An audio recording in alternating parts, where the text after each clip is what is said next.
जग बदलणारा बाप माणूस. लेखक जगदीश ओहोळ. भाग 6. तहानलेला विद्यार्थी ते चवदार पाणी. समतेचा संगर, महाडचा सत्याग्रह. बालपणी वर्गाच्या बाहेर बसणाऱ्या एका अस्पृश्य मुलाला प्यायला पाणीही मिळत नव्हतं. अस्पृश्यतेच्या कारणास्तव पाण्याविना अनेक वेळा त्यास व्याकुळ व्हावं लागत. तेव्हा त्याच्या मनात रुजलं की अगदी आपला पाणी घेण्याचा मानवी मूलभूत हक्कही नाकारला जातोय. याच्या मुळाशी आहे ती जात अस्पृश्यता. ती निवारण्यासाठी आपल्याला लढावं लागेल आणि या योद्ध्याने या सामाजिक लढाईचं रणशिंग फुंकलं आणि जगातील पाण्यासाठी, समतेच्या हक्कासाठी पहिला सत्याग्रह रायगडच्या मातीत महाड येथे त्यांच्या नेतृत्वात झाला. मूलभूत मानवी हक्कासाठी तो संघर्ष करणारा, जग बदलणारा बाप माणूस म्हणजे विश्वरत्न डॉक्टर बाबासाहेब आंबेडकर. डॉक्टर बाबासाहेब आंबेडकर यांचे वडील रामजी बाबा हे सैन्यातून सेवानिवृत्त झाल्यानंतर सातारा जिल्ह्यातील खटाव तालुक्यातील गोरेगाव येथे रोखपाल म्हणून कामाला लागले होते. त्या ठिकाणी दुष्काळाच्या काळात लोकांच्या हाताला रोजगार मिळावा व त्यांना सरकारकडून पैसा देता यावा म्हणून रोजगार हमीची मोठी मोठी कामे काढण्यात आली होती. त्या माध्यमातून तलावाचे खोदकाम त्या ठिकाणी चालू होते. त्या कामावर रामजी बाबा सुभेदार हे रोखपाल म्हणून काम पाहत होते, तर त्यांचा परिवार साताऱ्यात होता. त्या काळात डॉक्टर बाबासाहेब आंबेडकरांचे वय साधारणतः 10 वर्षाचे होते. आईविना पोरके झालेले बाबासाहेब म्हणजे छोटा भिवा आपल्या भावंडांसह आत्याच्या देखरेखीसाठी साताऱ्यात वाढत होता. तेव्हा उन्हाळ्याच्या सुट्ट्यांच्या काळात रामजी बाबांनी त्यांना तार पाठवली की मुलाला सुट्टीला काही दिवसांसाठी इकडे गोरेगावला पाठवा. सुट्टीला रामजी बाबांकडे गोरेगावला जायचे म्हणून छोटा भिवा, त्यांचा भाऊ व बहिणीचा मुलगा अशी ही छोटी मुलं गोरेगावला निघाली. तशी चिठ्ठी, गाडीची वेळ व गोरेगावला पोहोचण्याची अंदाजे वेळ यांची रामजी बाबांनी पत्र पाठवून कळवली व तेथे मसूर स्टेशनला घ्यायला येण्याचा बंदोबस्त करावा असं सांगितले. सर्व तयारी व्यवस्थित झाली. मुलं गोरेगावला जाण्यासाठी चांगली छान छान कपडे घालून तयार झाली. पिशव्या घेऊन ती सातारा स्टेशनवर पोहोचली आणि तिथून गोरेगाव जवळचे स्टेशन असणाऱ्या मसूर स्टेशनला जाणाऱ्या रेल्वेने निघाली. दिवस मावळतीला चालला होता तेव्हा ते मसूर स्थानकावर पोहोचले. तेथे उतरल्यानंतर सर्व प्रवासी आपापल्या मार्गाने निघून गेले. त्या स्थानकावर भिवा आणि त्यांची भावंड एवढेच उरले होते. ते वाट पाहत होते की वडिलांनी कोणाला तरी आपल्याला घ्यायला पाठवले असेल. बराच वेळ वाट पाहूनही कोणीच आलेले दिसेना. तेव्हा ही छोटी मुलं कावरी बावरी झाली. इतक्यात स्टेशन मास्तर त्या मुलांकडे आला. त्याने ही स्वच्छ, टापटीप असणारी, चांगली नवे कपडे घातलेली मुले पाहिली. त्यामुळे त्याला वाटले नक्कीच ही चांगल्या सवर्ण घरातील असणारच आहेत. तो त्यांच्याजवळ आला व काळजीने त्यांची विचारपूस केली. भिवानी त्याला सांगितले की आम्हाला गोरेगावला जायचे आहे, तेथे आमचे वडील आहेत. स्टेशन मास्तर म्हणाला, मी काहीतरी व्यवस्था तुम्हाला करून देतो, काळजी करू नको. पण जाता जाता त्याने पुन्हा मागे वळून विचारले, तुम्ही कोण आहात? त्यावर हजरजवाबी छोट्या भिवाने कोणताही विचार न करता पटकन उत्तर दिले, महार. हे उत्तर ऐकला स्टेशन मास्तराचा चेहरा उतरला. त्याची बोलण्याची पद्धत बदलली. तुसडेपणाने तो या मुलांकडे पाहू लागला आणि दूर होत आपल्या केबिनकडे निघून गेला. भिवा आणि त्यांची भावंड आता जास्तच काळजीत पडली होती. दिवस मावळत चाललेला. घ्यायला कोणीच आलेलं नव्हतं. आता अंधार पडल्यावर पुढं काय करायचं ही चिंता त्यांच्या चेहऱ्यावर दिसू लागली. बराच वेळ गेल्यानंतर तो स्टेशन मास्तर पुन्हा या मुलांकडे आला. लांब उभा राहिला. काय रे, आलं का कोणी तुम्हाला न्यायला? आता काय करणार आहात तुम्ही? असे प्रश्न त्याने विचारले. मुलं आता घाबरी झाली होती. नाही अशी मान हलवत, आता आम्हाला कोणी बैलगाडीवाला गोरेगावला नेऊन सोडेल का? असं भिवाने स्टेशन मास्तरला विचारले. तोवर स्टेशनवर उभी असणारी ही पोरं अस्पृश्य महार आहेत ही बातमी स्टेशन बाहेर उभ्या असलेल्या बैलगाडीवाल्यांपर्यंत केव्हाच पोहोचली होती. तुम्ही त्यांच्या बैलगाडीत बसले तर बैलगाडी बाटेल म्हणून कोणताही बैलगाडीवाला तुम्हाला न्यायला तयार होणार नाही, असं स्टेशन मास्तर बोलला. त्यानंतर भिवा म्हणाला, आम्ही गाडी भाड्यापेक्षा जास्त दुप्पट पैसे देऊ. त्यावर बघू कोण तयार होतंय का, असं बोलून स्टेशन मास्तर निघून गेला. नंतर थोड्या वेळाने स्टेशन मास्तर आला व दुप्पट भाडे आणि बैलगाडी तुमची तुम्हीच हाकायची, तुमचा स्पर्श होऊ नये म्हणून गाडीवान गाडीच्या मागे चालेल अशी अट घालून एक बैलगाडीवाला तुम्हाला न्यायला येणार आहे, असे त्यांनी सांगितले. कोणीतरी बैलगाडीवाला शेवटी आपल्याला न्यायला तयार झाला या गोष्टीचा आधार वाटला आणि ही भावंडं आनंदाने बैलगाडीत जाऊन बसली. बैलगाडीचा कासरा मुलांच्या हातात देऊन गाडीवान मागून चालायला लागला. या छोट्या मुलांना बैलगाडी चालवण्याचा कोणताच अनुभव नव्हता, परंतु अस्पृश्यतेने आज अचानक गाडीचा कासरा त्यांच्या हातात दिला होता. आता सूर्य अस्ताला चालला होता. गाव वस्तीतून आता गाडी बरीच दूर आली होती. रात्रीच्या जेवणाची वेळ झाली होती. या सर्व भावंडांच्या पोटात कावळे ओरडत होते. भूक कडाडून लागली होती. घरातून आत्याने व शेजारच्या मावशांनी बायांनी मुलांना वाटेत खायला शिधा म्हणून दिला होता. खायला तर चांगलं होतं, पण घरातून निघाल्यापासून त्यांना कुठेही पाणी प्यायला मिळालं नव्हतं. सर्वांच्या घशाला कोरड पडली होती, त्यामुळे खायला असूनही खाता येत नव्हतं. गाडीवानाने गाडी एका ओढ्याजवळ थांबवली आणि ठरलेल्या पैशातील काही पैसे मुलांकडून मागून घेऊन तो जवळच्या गावात जेवणासाठी गेला. मुलं ओढ्याजवळ त्या अंधारात पाणी मिळते का ते पाहत होती, पण त्या ठिकाणी गावातील गाई म्हशी फिरून गेलेल्या होत्या आणि सगळीकडे शेणाचा दुर्गंध पसरला होता. उन्हाळ्याचे दिवस सुरू असल्याने ओढा पूर्ण आटलेला होता. तेथील एका खड्ड्यात पाणी आहे असे दिसले, परंतु त्या खड्ड्यात शेणमाती पडल्यामुळे तो खड्डा शेणामातीने अर्धा भरलेला होता व त्यात थोडे पाणी होते. त्या पाण्याची प्रचंड दुर्गंधी सुटली होती, त्यामुळे मुलांनी ते पाणी पिणे टाळले. पोटात भुकेचा आगडोंब उसळला होता, परंतु प्यायला पाणी नसल्याने त्यांनी ते भाकरीचं गाठोडं पुन्हा तसंच बांधलं. बराच वेळानंतर गावात जेवायला गेलेला गाडीवान माघारी आला. मुलांनी पाणी नाही ही हकीकत त्याला सांगितली, परंतु काही न बोलता चला बघू पुढे असं म्हणत ते सर्वजण निघाले. आता रात्र वाढत चालली होती. गाडीवान मागे चालत होता. मुले गाडीत बसली होती आणि चालता चालता अचानक गाडीवान उडी मारून गाडीत चढला आणि त्याने कासरा हाती घेतला.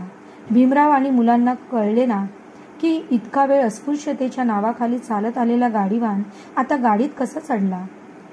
परंतु आता इथे कोणीही पाहणार नव्हते आणि गाडीवान चालून दमला होता, त्यामुळे तो गाडीत चढला. पण त्याबद्दल कोणीच काही बोललं नाही. मुलं चिडीचूप बसली होती. त्यांना आता मनातून भीती वाटायला लागली होती. ती गाडीवानाला पुन्हा पुन्हा विचारत होती, गोरेगाव अजून किती लांब आहे, कधी येईल. दूर अंतरावर त्यांना कंदिलाचा उजेड दिसायला लागला. तेव्हा त्यांना थोडं बरं वाटलं, दिलासा वाटला. गाडीवान म्हणाला, ती जी चिमणी दिसते ना तिथे जकात नाका आहे, तिथे जाऊन आपण आता मुक्काम करू व सकाळी सकाळी लवकर निघू. उजेड दिसल्याने मुलांनाही बरं वाटलं होतं, नाहीतर रात्रीच्या अंधारात त्यांनाही भीती वाटायला लागली होती. त्यामुळे या गोष्टीला त्यांनी होकार दिला. त्यांना दुसरी अशी आशा वाटत नव्हती की जकात नाक्यावर आपल्याला प्यायला पाणी मिळेल, आपली कित्येक तासापासून लागलेली तहान भागेल. तास 2 तासांच्या प्रवासानंतर गाडी त्या कंदिलाच्या उजेडाजवळ पोहोचली. तेव्हा गाडीवानाने गाडी सोडली. मुले गाडीतून खाली उतरली. गाडीवानाला विचारले की इथे प्यायला पाणी मिळेल का. गाडीवान म्हणाला, इथला जकात मास्तर हिंदू आहे, तो तुम्हाला पाणी देईल असं वाटत नाही, पण त्याला तुम्ही मुस्लिम आहात असं सांगून पाणी मागा. भीमराव त्या रात्रीच्या अंधारात जकात मास्तरापर्यंत गेला आणि त्यास पाणी मिळेल का, खूप तहान लागली आहे अशी विनवणी केली. तेव्हा त्या जकात मास्तराने नाव विचारून तुम्ही कोण असा सवाल केला. त्यावर भीमरावांनी उर्दू भाषेत उत्तर देत आम्ही मुसलमान आहे असं सांगितले. परंतु त्या जकात मास्तरांनी तुमच्यासाठी इथं कोणी पाणी ठेवलंय असं विचारत त्या समोरच्या डोंगरावर पाणी आहे, तिथे जाऊन पाणी आणा असं सल्ला दिला. रात्र वाढत चाललेली. तहानलेले व्याकुळ झालेले भीमराव आणि त्यांची भावंड, पोटात अन्नाचा कण नाही, भुकीचा आगडोंब उसळलेला. प्यायला पाणी नसलं तरी ते पाणी आता त्यांच्या डोळ्यातून तरळत होतं. इतक्या रात्री त्या डोंगरावर जाऊन पाणी शोधण्याचे त्राण आता त्यांच्यात कोणाच्यात उरले नव्हते. ही छोटी छोटी मुलं पाण्याविना तसंच झोपण्याचा प्रयत्न करायला लागली. तेवढ्यात मोठा भाऊ म्हणाला, आपल्या पिशव्यांमध्ये सामान आहे, कपडे आहेत, ते रात्री चोरी होऊ शकतात, त्यामुळे आपण दोघेजण झोपूया आणि एकानं जागूया. असं 2-2 तास करत रात्र काढली. रात्रभर पाण्या वाचून तहानलेली भावंड तडफडत होती. भीमरावाच्या घशाला कोरड पडून भीमरावांच्या मेंदूत विचारांचं वादळ उठलं होतं. पहाट झाली. दिवस उगवल्यानंतर पुन्हा प्रवासाला सुरुवात झाली. 3 तासांच्या प्रवासानंतर बैलगाडी रामजी बाबांच्या वस्तीपर्यंत पोहोचली.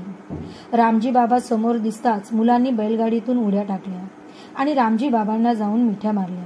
तहानलेले व्याकुळ झालेली लेकरं पाणी पाणी करत होती. रामजी बाबांनी लेकरांना पाणी दिलं. भीमराव आणि भावंड पाणी पित होती. ते पाणी त्यांच्या घशातून खाली उतरत होतं आणि डोळ्यातूनही पाणी वाहत होतं. ही घटना कोणा कादंबरीकाराने किंवा त्रयस्थ चित्रकाराने लिहिलेली नाहीये, तर ही घटना स्वतः डॉक्टर बाबासाहेब आंबेडकर यांनी आपल्या वेटिंग ऑफ विजा या आत्मचरित्रात लिहिलेली आहे. पुढे बाबासाहेब लिहितात, या घटनेचा माझ्या मनावर खूप खोलवर परिणाम झाला. या घटनेच्या आधी शिवाशिव, भेदभाव, अपमान हे माझ्या वाट्याला आलं नव्हतं. असं नाही तर अगदी शाळेत सुद्धा इतर विद्यार्थ्यांपासून मला वेगळं बसवलं जायचं. बसण्यासाठी जे गोंडपाट असायचं ते माझं मला घरून घेऊन यावं लागायचं आणि पुन्हा दप्तरात ठेवून आणावं लागायचं. माझ्या त्या गोंडपाटाला शिपाई हात लावायचा नाही. एवढंच नाही तर शाळेत सुद्धा पाणी पिण्यासाठी स्वतःच्या हाताने पाणी घेता यायचं नाही. कितीही तहान लागली असली तरी जेव्हा शिपाई येईल तेव्हा पाणी मिळेल, हे मी रोज अनुभवत होतो. पुढे बाबासाहेब म्हणतात, पण या घटनेने माझ्या मनाला खूप मोठा धक्का बसला. अस्पृश्यतेचे हे भयानक वास्तव माझ्या मनातून आणि डोक्यातून जातच नव्हतं. त्या दिवसापासून अस्पृश्यतेबद्दल मी विचार करायला लागलो. त्याआधी या सर्व गोष्टी मला सामान्य वाटत होत्या, परंतु या घटनेनंतर त्या वयातही मी खूप गांभीर्याने विचार करत होतो. त्या वयातही बालभिवाच्या मनात हा विचार यायला लागला की प्रश्न फक्त पाण्याचा नाही आहे, तर प्रश्न हक्काचा आहे. जे पाणी निसर्गातून सर्वांना मुबलक प्रमाणात उपलब्ध होतं, ते पाणी अस्पृश्यतेच्या नावाखाली आपल्याला दिले जात नाही. हा विचार भीमरावांच्या मनात यायला लागला आणि याचीच परिणिती पुढे 20 मार्च 1927 या दिवशी जगाच्या इतिहासातील पाण्यासाठी झालेला पहिला सत्याग्रह म्हणजे महाडचा चवदार तळ्याचा सत्याग्रह यात झालेला दिसते. ऑगस्ट 1923 सालीच मुंबई विधिमंडळाने सार्वजनिक ठिकाणे सर्वांसाठी खुली असतील असा कायदा पारित केला होता. त्यानंतर 1924 साली महाड नगरपालिकेनेही या कायद्याची अंमलबजावणी करणारा निर्णय पारित केला होता, परंतु त्याची प्रत्यक्षात अंमलबजावणी केली जात नव्हती. डॉक्टर बाबासाहेब आंबेडकर यांच्या मनावर बालपणापासून आघात करत असलेला हा प्रश्न होता. जगायला जीवनावश्यक असतं ते पाणी. एक वेळ अन्न नसलं तरी माणूस काही दिवस जगू शकतो, परंतु पाण्याविना काय तडफड होते याचा अनुभव बालपणापासून भीमरावांनी घेतला होता. आपल्याला पाण्यासाठी संघर्ष करावा लागेल, कारण पाणी न देऊन आपला समतेचा हक्क डावळायला जातोय हे त्यांच्या मनात रुजलेलं होतं. म्हणून या सामाजिक लढ्याची सुरुवात जीवनावश्यक असणाऱ्या व निसर्गाने उपलब्ध करून दिलेल्या पाण्यापासून करायची हे डॉक्टर बाबासाहेब आंबेडकरांनी ठरवलं आणि त्यांनी सामाजिक लढाईचं रणशिंग फुंकलं.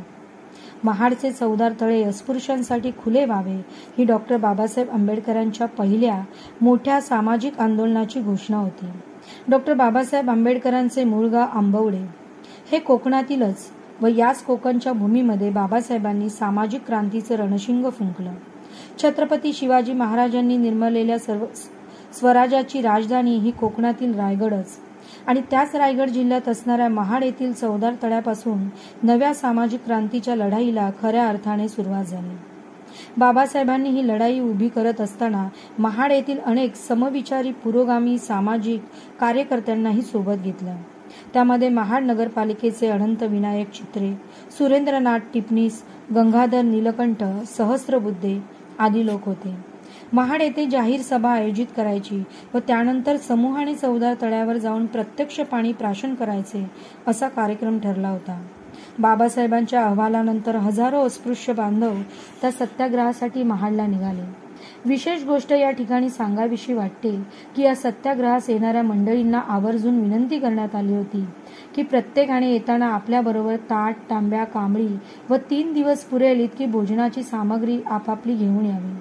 सत्याग्रह कमिटी भोजनाची व्यवस्था करणारच होती, परंतु तरीही प्रत्येकाने आपापली तयारी ठेवावी. तसेच ज्यांना मुंबईवरून बाबासाहेबांसह आगगाडीने यायचं असेल त्यांनी आपल्या तिकिटाचे 5 रुपये बहिष्कृत हितकारिणी सभेच्या कार्यालयात जमा करावे. त्या सत्याग्रहामध्ये सहभागी होणाऱ्या प्रत्येकाच्या छातीवर बहिष्कृत हितकारिणी सभेच्या नावाचे पदक लावलेले असावे, म्हणजे बिल्ला लावलेला असावा. तो बिल्ला ज्यांना हवा आहे त्यांनी त्या बिल्ल्याचे प्रत्येकी 2 रुपये जमा करावेत असे आवाहन करणारे पत्रक सत्याग्रह कमिटीचे सेक्रेटरी सीताराम नामदेव शिवतकर यांनी काढले होते. या पत्रकारमधून एक गोष्ट लक्षात येते, ती म्हणजे महाडचा सत्याग्रह, त्यामध्ये सहभागी झालेले हजारो अस्पृश्य बंधू आणि भगिनी हे किती उत्स्फूर्तपणे या सत्याग्रहामध्ये सहभागी झाले होते. डॉक्टर बाबासाहेब आंबेडकर हा महान नेता त्यांना लाभला होता आणि त्यासाठी स्वखर्चातून ते या लढाईत सहभागी होत होते. आज आपल्या विजयी सभेलाही लोक पैसे देऊन आणावे लागतात, परंतु बाबासाहेब आंबेडकर हे समतेची लढाई उभी करत होते. ही स्वातंत्र्याची लढाई होती, हक्काची लढाई होती. या हक्काच्या लढाईला येतानाही लोक स्वखर्च करून यायला आणि आपलं स्वतःचं जेवण स्वतः घेऊन यायला तयार होते. तसेच 5,000हून अधिक लोक त्या सत्याग्रहासाठी महाडच्या भूमीवर दाखल झाले होते. महाडच्या या सत्याग्रहासाठी कोणीच जागा द्यायला तयार नव्हते. ज्यांचा त्या सत्याग्रहाला विरोध होता अशा सनातनांनी आंबेडकरांच्या त्या सत्याग्रहाला कोणी जागा देऊ नये याची नीट व्यवस्था केलेली होती. परंतु फतेहान खान या मुस्लिम बांधवाने आपली जागा त्या सत्याग्रहासाठी उपलब्ध करून दिली. नगराध्यक्ष सुरेंद्रनाथ टिपणीस हे या सत्याग्रहाच्या कुलाबा बहिष्कृत परिषदेचे निमंत्रक होते.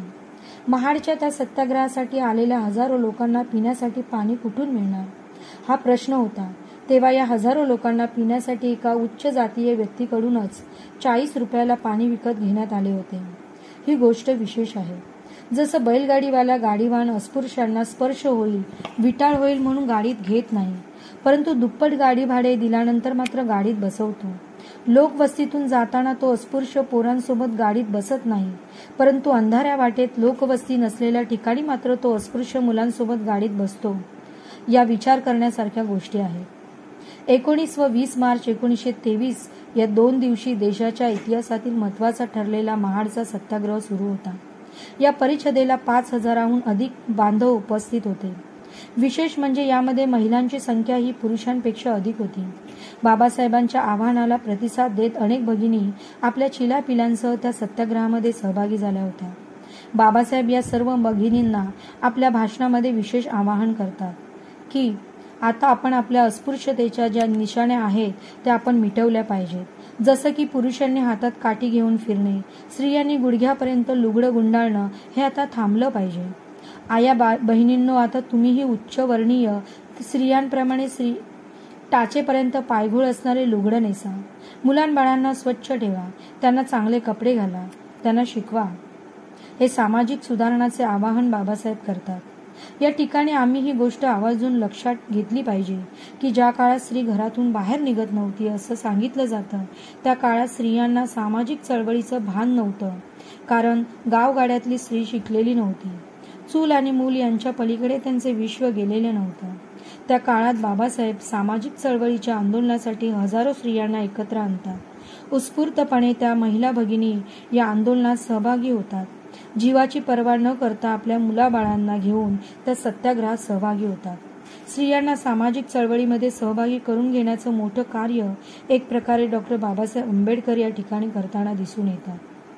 नव्हे तर स्त्रियांना सामाजिक राजकीय चळवळीमध्ये आणून खऱ्या अर्थाने त्यांच्या उत्कर्षाची सुरुवात, महिला सबलीकरणाची सुरुवात या महाडच्या सत्याग्रहातून झालेली दिसते.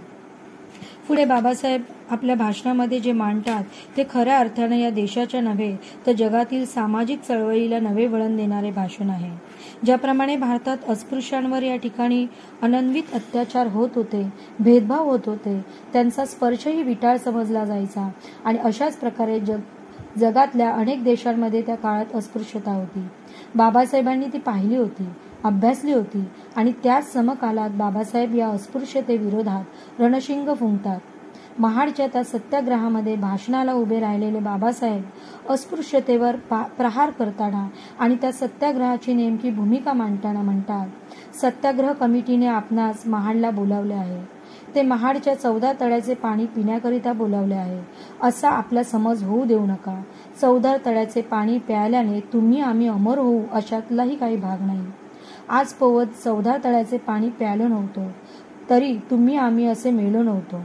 14 तळ्यावर जायचे ते केवळ त्या तळ्याचे पाणी पिण्याकरिता जायचे नाही. इतरांप्रमाणे आम्हीही माणसे आहोत हे सिद्ध करण्याकरिताच त्या तळ्यावर आपणास जायचे आहे. बाबासाहेबांचे हे शब्द म्हणजे 19व्या शतकातील नव्या समतेच्या क्रांतीचा आगाज आहे. नव्या समतेच्या क्रांतीसाठी केलेला एल्गार आहे. मानवी हक्कासाठी उभा केलेला संघर्ष आहे. हा केवळ पाण्यासाठीचा संघर्ष नाही तर निसर्गाने दिलेल्या गोष्टी प्रत्येकाला मिळता येणे हा त्यांचा मूलभूत हक्क आहे आणि तो प्रत्येकाला मूलभूत हक्क शाबूत ठेवण्यासाठी केलेला लढा आहे. हे बाबासाहेबांच्या या भाषणातून लक्षात येतं. या भाषणात पुढे बोलताना बाबासाहेब म्हणतात की महाडचे स्पृश्य लोक खूप समजूतदार आहेत. त्यांनी इतर कोणत्याही धर्माच्या लोकांना पाणी पिण्यास अटकाव केलेला नाही. अगदी मुसलमान व इतर परधर्मीय लोकसुद्धा चवदार तळ्याचे पाणी स्वतः भरून घरी नेऊ शकतात. तसंच मानव योनीमध्ये मानव योनीपेक्षाही कमी मानल्या गेलेल्या पशुपक्ष्यांना, जनावरांना आणि जीवजंतूंना सुद्धा तळ्यावर येऊन पाणी पिण्यास, तळ्यावर फिरण्यास, तळ्यात डुंबण्यास कोणतीच हरकत नाही. एवढंच नव्हे तर अस्पृश्यांनीच पाळलेल्या जनावरांना सुद्धा त्या तळ्यात बिनधास्तपणे पाणी पिऊन दिलं जातं. आपले हे स्पृश्य हिंदू लोक दयेचे माहेरघर आहेत. ते कधीच कोणाचा छळ करत नाहीत, हिंसा करत नाहीत. या धर्मात साधू संतांची आणि याचकांची झालेली बेसुमार वाढ हे त्यांच्या दातृत्वाचीच जागती ज्योत साक्ष आहे. पण असा हा वारसा असणारे स्पृश्य लोक आपल्याच धर्मातील काही लोकांना त्याच चवदार तळ्यातील पाणी घेण्यास बंदी का करतात? हा प्रश्न मनात उद्भवल्याखेरीज राहणार नाही. या प्रश्नाचे उत्तर काय हे सर्वांनी आधी नीटपणे समजून घेतले पाहिजे. तरच आजच्या सभेचे महत्त्व पूर्णपणे आपल्या लक्षात येईल असे मला वाटते. असं बोलून बाबासाहेब पुढे सांगू लागतात. स्पृश्य लोक अस्पृश्य लोकांना तळ्याचे पाणी पिऊ देत नाहीत, त्याला स्पर्श करून देत नाहीत. याचे कारण हे नाही की अस्पृश्याने तळ्यातील पाण्याला स्पर्श केल्यानंतर पाणी नासेल, बाटेल अथवा पाण्याची वाफ होऊन पाणी संपेल. तर अस्पृश्यांना ते पाण्याला स्पर्श करू देत नाहीत याचे कारण हे आहे की शास्त्रांनी असमान ठरवलेल्या जातींना आपल्या तळ्यात पाणी भरून देण्याची व त्या जाती आपल्या समान आहेत असे मान्य करण्याची त्यांची इच्छा नाही. म्हणून हा प्रश्न उभा राहिलेला आहे. या भाषणात यापुढे बाबासाहेब समतेचा विचार मांडताना म्हणतात, रोटीबंदी आणि लाटीबंदी उठली म्हणजे समता प्रस्थापित झाली असं नाही. तर जोपर्यंत बेटीबंदीचा बांध फुटणार नाही तोपर्यंत अस्पृश्यता संपणार नाही. त्यासाठी बेटीबंदी संपली पाहिजे. बेटीबंदीत अस्पृश्यतेचे मूळ आहे हे आपण ओळखले पाहिजे. एकत्र बसून जेवण करणे ही वरवरची मलमपट्टी आहे. तर जेव्हा खऱ्या अर्थाने बेटीबंदी उठेल तेव्हा अस्पृश्यता समूळ नष्ट होण्याचा मार्ग खुला झालेला असेल. त्यामुळे आमचा हा सत्याग्रहाचा मारा, समतेसाठीचा मारा हा बेटीबंदीपर्यंत भिडवला पाहिजे. त्याशिवाय अस्पृश्यता मुळासकट उपटली जाणार नाही. महाडच्या चवदार तळ्याचा संग्राम म्हणजे आम्हाला वाटतं की बाबासाहेबांनी त्या ठिकाणी फक्त पाण्यासाठी भाषण केले असेल, पाणी मिळावे म्हणून मुद्दे मांडले असतील. पण बाबासाहेबांच्या त्या सत्याग्रहाच्या भाषणामध्ये बाबासाहेबांनी तर थेट इथल्या अस्पृश्यतेवर प्रहार केला आहे. इथल्या असमतेवर, इथल्या शिवाशिवीवर आणि वरचेवरपणाचे होत असलेल्या जात निर्मूलनावर बाबासाहेबांनी प्रहार केला आहे. काही लोक नुसती मलमपट्टी करत आहेत. आम्ही अस्पृश्यांच्या बरोबर आहोत, अस्पृश्यांसोबत भोजनावळी करून आणि त्यांच्या घरी मुक्काम करून दिखावा करत आहेत. परंतु बाबासाहेब म्हणतात, अस्पृश्यतेच्या मुळावर घाव घालायचा असेल तर जेव्हा बेटीबंदी उठेल आणि सोयरीक चालू होती तेव्हा खऱ्या अर्थाने अस्पृश्यतेला छेद दिला जाईल. ही भूमिका बाबासाहेब महाडच्या भूमिकेमध्ये मांडतात. जर ही फक्त पाण्याची लढाई असती तर तेथे हे मुद्दे बाबासाहेबांनी घेतले नसते हे आपण लक्षात घेतले पाहिजे. बाबासाहेबांच्या या भाषणानंतर उत्स्फूर्तपणे सारा जमाव उठून उभा राहिला. शिवाजी महाराज की जय, डॉक्टर बाबासाहेब आंबेडकरांचा विजय असो अशा घोषणा कित्येक वेळ होत राहिल्या. घोषणा देत हा सगळा जमाव हजारोंच्या संख्येने बाबासाहेबांच्या मागे चालत महाडच्या चवदार तळ्याच्या दिशेने निघाला. महामानव सामाजिक क्रांतीचे अग्रणी डॉक्टर बाबासाहेब आंबेडकर यांचे एक एक पाऊल चवदार तळ्याच्या दिशेने पडत होते आणि पाठीमागून हजारो अनुयायी त्यांच्या पावलांवर पाऊल टाकत निघाले होते. खऱ्या अर्थाने ही पावलं चालली होती मानवतेच्या दिशेने. हा लढा चालला होता तो समतेच्या दिशेने.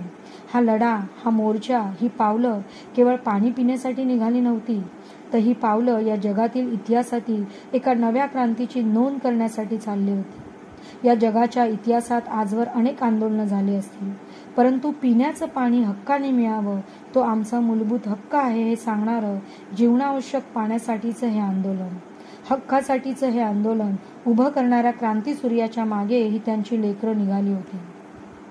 पुढे मुक्तिदाता चालत असताना मागे चालणाऱ्या पावलांना कोणतीच भीती वाटत नव्हती, कारण या लढाईचं नेतृत्व करणारा महामानव हा आपला मुक्तिदाता आणि संरक्षणकर्ता आहे याची खात्री त्या प्रत्येक आया बहिणींना, लेकरांना आणि भावाला वाटत होती. बाबासाहेब यांच्या नावावर आणि पावलांवर विश्वास ठेवून एक एक पाऊल बाबासाहेबांच्या मागे पडत होते. बाबासाहेब महाडच्या त्या चवदार तळ्याच्या दारापाशी पोहोचले. चारही बाजूंनी दार असणारं त्या चवदार तळ्याच्या समोर ज्ञानाचा, धैर्याचा सागर उभा राहिला होता. त्याचं प्रतिबिंब त्या पाण्यावर दिसत होतं. पाणी वाऱ्याने हलत होतं आणि या ज्ञानसागराच्या मागे असणारा जनसमूह मोठमोठ्याने घोषणा देत होता, छत्रपती शिवाजी महाराज की जय. कोण आला रे कोण आला, दलितांचा राजा आला, डॉक्टर बाबासाहेब आंबेडकरांचा विजय असो. या घोषणांनी आसमंत निनादून गेला होता. तळ्याच्या त्या दारापासून एक एक पाऊल टाकत बाबासाहेब पायऱ्या उतरत पाण्यापर्यंत गेले. बाबासाहेब खाली वाकले आणि बाबासाहेबांचा स्पर्श त्या चवदार तळ्याच्या पाण्याला झाला. पाणी शहारलं. बाबासाहेबांच्या ओंजळीने पाण्यावरती तरंग उठले. बाबासाहेबांचे प्रतिबिंब त्या पाण्यावरून संपूर्ण तळ्यात पसरलं होतं. बाबासाहेबांनी ओंझळभर पाणी घेतलं आणि उभे राहत सर्वांकडे पाहून ते पाणी प्राशन केलं. तो क्षण, ती घटना या देशाच्याच नव्हे तर जगाच्या इतिहासात सुवर्ण अक्षरांनी कोरली गेली. महाडचे ते चवदार तळे इतिहासाच्या अजरामर झाले. त्यानंतर बाबासाहेबांच्या सोबत असलेल्या अनुयायांनी बाबासाहेबांचे अनुकरण करत चवदार तळ्याचे पाणी प्राशन केले. सर्वांच्या चेहऱ्यावर एक खूप मोठी लढाई जिंकण्याचा आनंद होता. आपल्या लढाईचे नेतृत्व करणारे सरसेनापती डॉक्टर बाबासाहेब आंबेडकर जिंकल्याचा आनंद होता. विजयाच्या आनंदाच्या घोषणा दिल्या जात होत्या. छत्रपती शिवाजी महाराजांच्या नावाचा जय जयकार केला जात होता. चवदार तळ्याचे पाणी प्राशन करून सत्याग्रह पूर्ण झाला होता. बाबासाहेब आपल्या अनुयायांना घेऊन पुन्हा परिषदेच्या मंडपाकडे निघाले. तेथे जाऊन बाबासाहेबांनी सर्वांना शांततेचे आवाहन केले. तसेच या ठिकाणी कोणीही कोणतीही हिंसा करायची नाही हा आदेश बाबासाहेबांनी दिला आणि तो प्रत्येकाने पाळावा असेही सांगितले व बाबासाहेब त्यांच्यासाठी असलेल्या निवासस्थानी गेले. एकीकडे या समतेच्या पाखरांचा पाण्याच्या हक्कासाठी संघर्ष सुरू होता. ते खुल्या तळ्याचे पाणी आपल्या चोचीत घेत होते, परंतु तर दुसरीकडे या विरोधात षडयंत्र रचली जात होती. हा सत्याग्रह कसा मोडून काढायचा यासाठी अनेक सनातनी लोक महाडच्या आसपासच्या गावखेड्यातल्या लोकांना भडकवत होते. बाबासाहेब व अनुयायी पाणी प्राशन करून आपला विश्वेश्वराच्या मंदिरात जाऊन मंदिर आणि देव वाटवणार आहेत अशी अफवा मंदिराच्या पुजाऱ्याने उठवली. हा म्हणता ही अफवा सगळीकडे पसरली. हातात लाठ्या काट्या घेऊन अनेक स्पृश्य तरुण नागरिक सत्याग्रहासाठी जमलेल्या अस्पृश्य बांधवावर चालून गेले. दिसेल त्याला दिसेल तेथे मारहाण करायला सुरुवात झाली. अनेक अस्पृश्य बांधवांची डोकी फुटली. आया बहिणींना लाठ्या काठीने मारहाण करण्यात आली. स्थानिक पुढारी चित्रे सहस्त्रबुद्धे यांनी ठिकठिकाणी मध्यस्थी करून अनेकांना थांबवण्याचे प्रयत्न केले. तसं पाहायला गेलं तर या घटनेमध्ये महाडच्या स्पृश्य जमावापेक्षा सत्याग्रहासाठी जमलेले बाबासाहेबांचे अनुयायी संख्येने अधिक होते. त्यांनी ठरवलं असतं तर हातात असणाऱ्या काठ्यांनी ते प्रतिकार करू शकले असते किंवा सर्वांना मारूही शकले असते. परंतु बाबासाहेबांनी सत्याग्रहाला आलेल्या सर्वांना आदेश दिला होता, शब्द दिला होता की आपल्याला या ठिकाणी कोणताही हिंसा करायची नाही. त्यामुळे एकानेही उलट हिंसा केली नाही. हा हल्ला अत्याचाराचा चालू असताना डॉक्टर बाबासाहेब आंबेडकरांपर्यंत वार्ता गेली. बाबासाहेब तडक उभे राहिले, निघाले. बाबासाहेबांना अनेक लोक अडवण्याचा प्रयत्न करत होते. बाबासाहेब, तुम्ही स्वतः जाऊ नका, तुम्हालाही मारण्यासाठी कट केलेला असू शकतो असं सांगत होते. पण बाबासाहेब थांबले नाहीत. माझ्या अनुयायांवर हल्ला होत असताना मी इथे कसा थांबू हा प्रश्न त्यांना पडला असेल. बाबासाहेब निर्भीडपणे झपाझप पावले टाकत परिषदेच्या ठिकाणापर्यंत आले. बाबासाहेब येत आहेत हे पाहून सर्व अनुयायांमध्ये पुन्हा नवचैतन्य निर्माण झालं. आता बाबासाहेब काय आदेश देतात याची अनेक जण वाटच पाहत होते. बाबासाहेब त्या ठिकाणी आले. मारेकरी सुद्धा तिथून जवळच होते, परंतु आपल्या अनुयायांच्या समोर बाबासाहेब पहाडाप्रमाणे उभे राहिले आणि आता कोणाला हल्ला करायचा असेल तर आधी माझ्याशी बोलावं लागेल, माझ्यावर हल्ला करावा लागेल या निश्चयाने हा महामेरू तिथे उभा राहिला. बाबासाहेबांनी जर हिंसेचे प्रत्युत्तर हिंसेने द्यायचे ठरवले असते तर महाडात आलेल्या अंगापिंडाने बलदंड असलेल्या या 5,000हून अधिक अनुयायांनी जसंच्या तसे उत्तर किंवा त्यापेक्षाही जोरदार उत्तर दिलं असतं. परंतु अहिंसा नायक डॉ. बाबासाहेब आंबेडकरांना या ठिकाणी रक्ताचा थेंबही सांडू द्यायचा नव्हता. त्यांना ही क्रांतीची नवी परिभाषा लिहायची होती आणि त्यांनी ती लिहिली. आपल्या इतिहासात जेव्हा अहिंसेच्या गोष्टी शिकवल्या जातात तेव्हा ही गोष्ट आवर्जून सांगितली पाहिजे की डॉ. बाबासाहेब आंबेडकर यांनी जगाच्या पाठीवरती सर्वात मोठी मानवमुक्तीची क्रांती केली. पाण्यासाठी सत्याग्रह केला, पण जगातील या सर्वात मोठ्या मानवमुक्तीच्या क्रांतीमध्ये त्यांनी कुठेच हिंसेचे समर्थन केले नाही. कुठेच कोणाच्या हातात लाट्या काट्या तलवारी देऊन लढा, मारामारा करा असं सांगितलं नाही. तर त्यांनी ही जगातील सर्वात मोठी मानवमुक्तीची लढाई अहिंसेच्या मार्गाने जिंकली. म्हणून या जगातले अहिंसा नायक म्हणून डॉ. बाबासाहेब आंबेडकर यांच्याकडे आपल्याला पाहता आलं पाहिजे. ते बाबासाहेब आंबेडकर सर्वांना समजले पाहिजेत. अरे बालपणी पाण्यासाठी तळमळणारा जीव, पाणी मागत उभा राहणारा लागणारा विद्यार्थी, ते पाण्याच्या हक्कासाठी, समतेच्या हक्कासाठी जगातील सर्वात मोठा सत्याग्रह करणारा आणि जग बदलणारा बाप माणूस म्हणजे विश्वरत्न डॉ. बाबासाहेब आंबेडकर आहे. हे प्रेरणादायी बाबासाहेब आंबेडकर या नव्या पिढीला समजले पाहिजे. या देशात जो कालपर्यंत अस्पृश्य होता त्या बांधवाला याची जाणीव असली पाहिजे की आज समतेचा पाण्याचा घोट जो तुम्ही घेता आहात तो तुम्हाला तुमचा हक्क म्हणून मिळत आहे. ते समतेचे पाणी तुमच्या घरातील माठापर्यंत येण्यासाठी ज्यांनी आपल्या आयुष्यात अनेक उन्हाळे सहन केले ते विश्वरत्न डॉ. बाबासाहेब आंबेडकर यांच्या कार्याला आणि त्यांनी दाखवलेल्या मार्गाला विसरता कामा नये. डॉ. बाबासाहेब आंबेडकरांची ही लढाई न्यायाची लढाई होती. ती लढाई तो समतेचा सत्याग्रह, महाडचा सत्याग्रह म्हणून जरी तेव्हा जिंकला असेल तरी अखंड सामाजिक समतेचा, मानवी समतेचा सत्याग्रह बाबासाहेबांना अजून जिंकायचा आहे.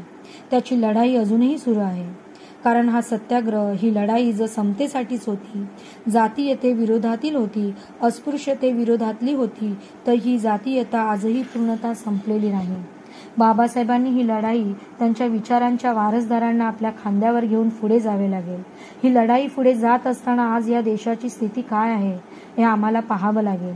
आजही या देशामध्ये पाण्यासाठीचा संघर्ष थांबलेला नाहीये. आज 21व्या शतकातही या देशात समतेसाठीच्या लढाईची गरज आहे. म्हणूनच महाडच्या सत्याग्रहाला 95 वर्ष पूर्ण होत आली तरीही या देशात सामाजिक दुरी नसणाऱ्या डॉ. बाबा आढाव याच्यासाठी कार्यकर्त्याला एक गाव एक पाणवठा ही योजना राबवावी लागेल. म्हणजे अजूनही महाडचा सत्याग्रह संपलेला नाही. हा महाडचा सत्याग्रह लवकरात लवकर जिंकणं ही नव्या भारताची गरज आहे. हा नवा आधुनिक भारत हा समतेचा भारत असला पाहिजे. यासाठी आपल्याला बाबासाहेबांच्या स्वप्नातला अहिंसात्मक लढा उभा करावा लागेल आणि तो लढा जिंकावा लागेल. धन्यवाद.